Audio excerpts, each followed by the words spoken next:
Ballet has been a popular art form ever since its creation in the 15th century Italian Renaissance. Its original purpose was to entertain kings and noblemen, and was often danced by peasants. Being that this was an art form that started in Europe during a time period where whites were the, quote, superior race, it is not surprising that those stereotypes evolved and continued through today. Racism in ballet can be seen everywhere, on stage, in ads, and in class.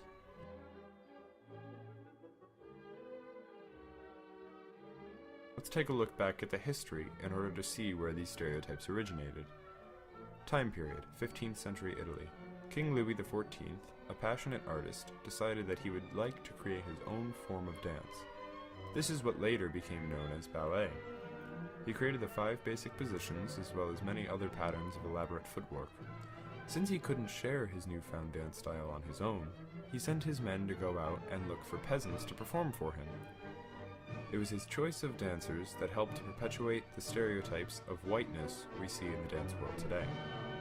As ballet evolved and became more widespread, it became known as an art for kings, since they were normally the ones who viewed it, leaving the dancers to be the poor peasants of Italy, which at the time were all white. As more people discovered ballet, they continued with the same white dancers and a new stereotype was born. After the popularity of ballet increased, full-length productions were choreographed as a new way of storytelling. The first ever ballet, Le Ballet Comique de l'Orient, was created in 1581 and translates to the Comic Ballet of the Queen. When doing research on this ballet, it can be seen that all of the dancers are white men and women in elaborate costumes dancing for the purpose of entertaining the royal and the rich. Fast forward to when ballet was a lot more mainstream all over Europe and Asia. More and more ballets were beginning to be made, which of course kept up with the stereotypes. A very famous example of this is Les Corsaires, a ballet known for its racial stereotypes. Choreographed in the mid-1800s by Marius Petipa, this ballet is infamous for its portrayal of race. The most prominent example is the cartoonish portrayal of Turkish Muslims at prayer. Throughout the whole ballet, the Muslims are portrayed as silly and cartoonish, where the rest of the cast is seemingly normal. However, Les Corsaires isn't the only ballet to show stereotypes amongst the races. Another example is La Bayadère. In Bayadère, it is shown that Indian dancing girls become white ballerinas when they go to heaven. However, this does not stop companies from putting on the show every other year. Another aspect of racism in the ballet world is the white preference. This is something that, as I explained earlier, has been around since the 1500s, but that preference has lasted up until the late 90s and early 2000s. Before the recent popularity of dancers of color, you could look at any ballet company roster or ad and see nothing but model minorities, white or Asian. There never seemed to be a lack of them.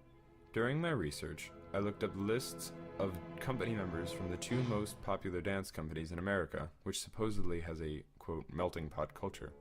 27 out of 29 of those dancers are either white or Hispanic but look white.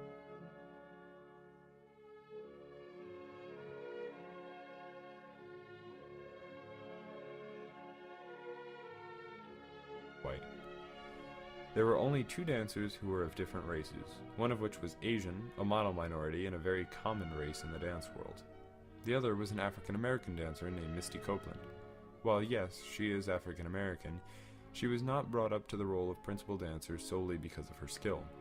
While she is an absolutely technically amazing dancer, if it had not been for her activism of African American dancers in the ballet world, she would have not gained the popularity that she did. The fact that she can outdance most of the white ballerinas of today and was only recognized due to her speaking out for her race says a lot about how the dance world works.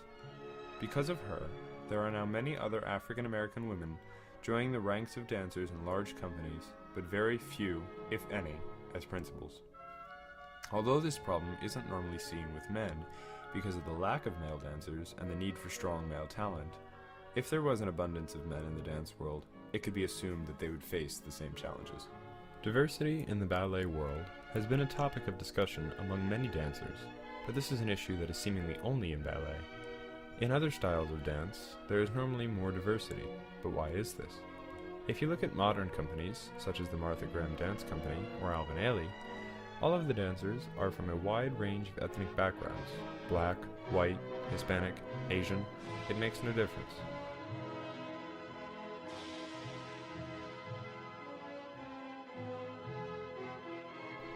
Why is it that other styles of dance have been historically more progressive than ballet?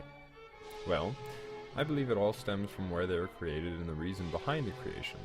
It was Isadora Duncan who brought modern dance into popular culture in America. Her creation of this art form was a rebellion of sorts because she did not believe in following strict rules when expressing herself. I think it was the rebellious attitude that opened up modern dance to many different races, and didn't set stereotypes on dancers. Although modern dancers are extremely diverse, there are some ballet choreographers who decided to go out against the stereotype, the most famous being George Balanchine. His works were focused a lot around the idea of reinterpreting classical ballet for his own vision, and the race of his dancers played a very strong role in this. One of his pieces, entitled Agon, in his eyes, has to be danced by an African-American man and a white woman. You will never find a white man dancing this role, due to not wanting to change Balanchine's vision. In Balanchine's hands, classical ballet incorporated the past in the present, and nowhere was this more apparent than in Agon, a ballet that reconciled the French dance forms of the 17th century with the anxiety of the 20th. In its nervous intensity, its nakedness of execution, Agon was unlike any ballet that had ever been made before.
Balanchine and Stravinsky shared a deep sense of responsibility to the past. The classical tradition made possible an exchange of ideas over time, across the centuries. Stravinsky used works by other composers as the subjects for his own. It is examples like this that help to show the potential for diversity in the entirety of the ballet world. Overall, diversity in the dance world is an issue that has not been fully eradicated, but has been significantly improved. With the sudden exposure of dancers such as Misty Copeland, Michaela DePrince, and Lauren Anderson, it can be seen that the race gap is slowly closing. I hope that in the next 10 to 15 years, we can say that the dance world is an equal opportunity world, and that you will only be given jobs based on your merit and technique, rather than the color of your skin.